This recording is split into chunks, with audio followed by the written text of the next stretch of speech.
Ici, on a tellement des appareils ultra sophistiqués qui a besoin vraiment d'un suivi. Le matin d'abord, je passe d'abord au TGBT où se trouve d'abord l'alimentation, le départ de tout l'hôpital d'abord. Vérifier tous les points, s'il n'y a pas de problème.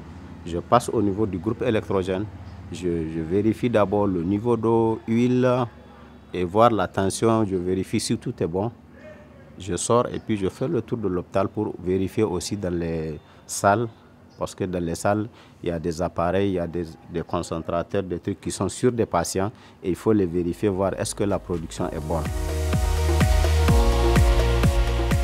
Mon intervention, c'est d'assurer et de maintenir la bonne fonctionnalité de tous ces équipements à travers un suivi rigoureux au niveau de ces services. Des fois, quand ils travaillent la nuit, je ne sais pas si c'est en panne ou pas, ça nous permet aussi de faire la visite pour contrôler les bonnes fonctionnalités et faire un petit tour au niveau du laboratoire aussi pour voir les appareils qu'ils utilisent chaque matin. Est-ce que les procédures de maintenance de l'utilisateur sont respectées ou pas? C'est ça qui fait que le plus souvent, on rate certains examens autres du fait qu'on n'a pas respecté les procédures de maintenance.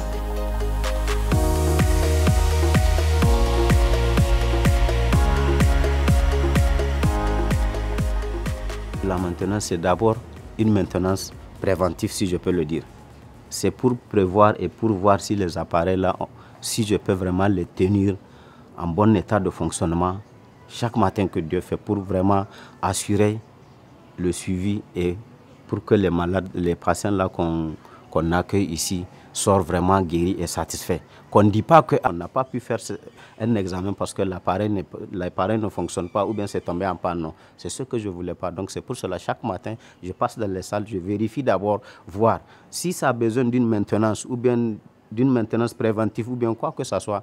Si c'est à mon niveau, je fais tout pour que l'appareil soit en état de marche pour les médecins qui les utilisent.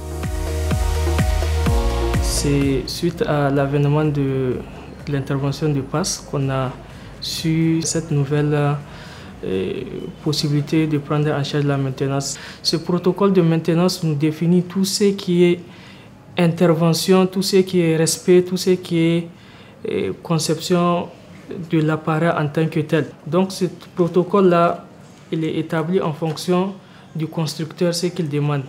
Chaque appareil, il y a le temps de maintenance qui est différent de ce qu'on faisait auparavant. C'est à partir de ce protocole de maintenance, on arrive à programmer la maintenance de ces équipements de laboratoire et du bloc opératoire. Qui dit structure sanitaire doit assurer une bonne maintenance parce qu'un équipement a besoin aussi d'être soutenu et d'être révisé de temps en temps pour que quand même ça nous donne des très bons résultats en matière d'examen par exemple. Un service de maintenance a été créé et outillé, surtout en équipement, vraiment outillé, et le maintenancier a suivi pratiquement toutes les installations. Régulièrement, ils sont en formation pour assurer quand même le bon fonctionnement de l'hôpital et au-delà même les autres services, notamment les CSI aussi, font partie de la danse en matière de maintenance. Au niveau du CSI aussi, on programme une maintenance préventive. On fait le tour. Le plus souvent, c'est chaque 3 mois on le fait. Dans le cas de la maintenance curative, dès qu'un équipement tombe en panne, on appelle pour pouvoir assurer les déplacements pour aller réparer l'équipement en tant que tel.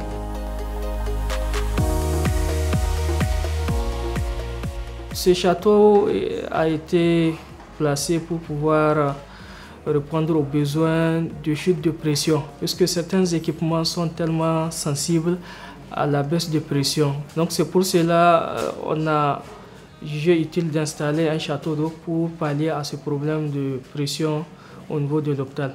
L'entretien se fait en collaboration avec le service d'hygiène.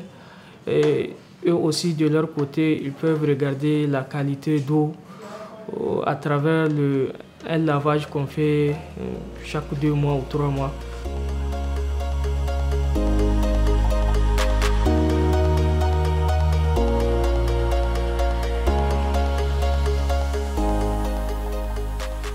pour nous, les équipements, les appareils sont nos patients.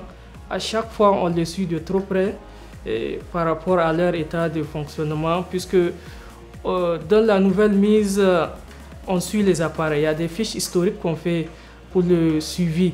Toutes les interventions qu'on arrive à faire sur les équipements, il faudrait qu'on les recense, qu'on les archive, pour que même si aujourd'hui je ne suis pas là, un technicien il vient, il peut regarder ces fiches, il peut avoir des idées sur la panne ou bien quelque chose. En tout cas, vraiment, la maintenance maintenant, c'est vraiment, ça a pris une autre tournure que l'intervention qu'on faisait avant.